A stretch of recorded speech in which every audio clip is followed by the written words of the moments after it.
A morte de alguém amado é um evento que pode vir cercado de muita dor. Quando tem uma criança próxima, essa situação pode ser agravada pela angústia, né, de ter que dar a notícia para alguém que, embora tão novo, já vivencia a perda de uma pessoa importante na vida. Então, como contar para uma criança que alguém morreu?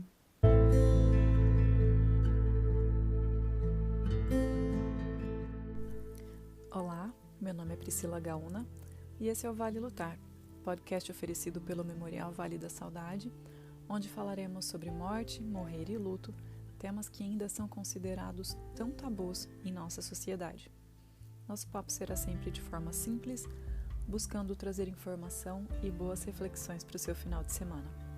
Seja muito bem-vinda, seja muito bem-vindo, pegue uma xícara de café ou de chá, separe um lencinho e vamos conversar.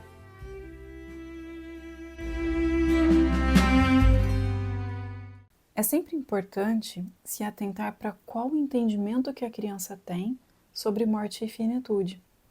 No episódio anterior falamos um pouco sobre isso, então se você não ouviu ainda, ele tem reflexões muito importantes nesse sentido. Explicar de forma sensível e adequada é fundamental. O ideal seria apresentar o tema de forma lúdica, né, antes que alguma morte aconteça. Pode ser através de filmes, animações ou até de livros que falem sobre o tema e que respeitem a faixa etária dessa criança. Mas pode ser que a morte de um familiar aconteça antes dessa preparação. O que fazer então? Converse de forma sincera e aberta. Prefira usar a palavra morte, evite metáforas. Evite dizer que virou estrelinha, que nos deixou ou que viajou.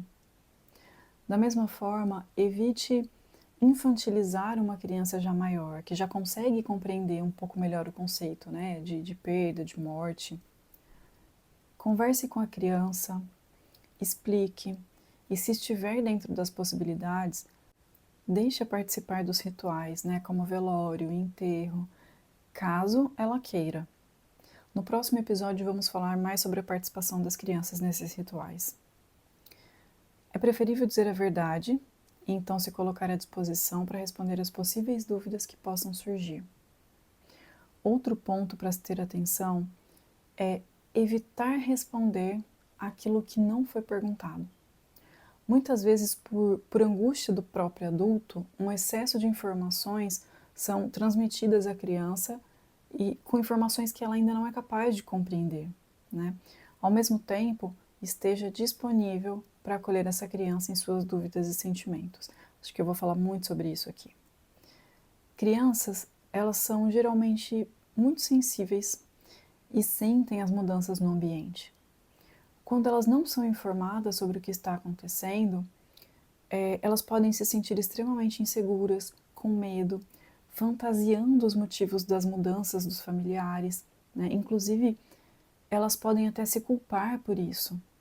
Então, mais uma vez eu digo, converse com a criança. Fingir que nada está acontecendo pode ser mais danoso no futuro. É importante que os adultos que a cercam estejam disponíveis e preparados para dar o suporte que elas necessitam naquele momento. Se, ao falar com essa criança, ela rapidamente mudar de assunto ou, de repente, ela volta a brincar, respeite. Isso não quer dizer que ela não esteja sentindo a perda. Ela está fazendo isso do jeito que ela consegue, do jeito que ela entende.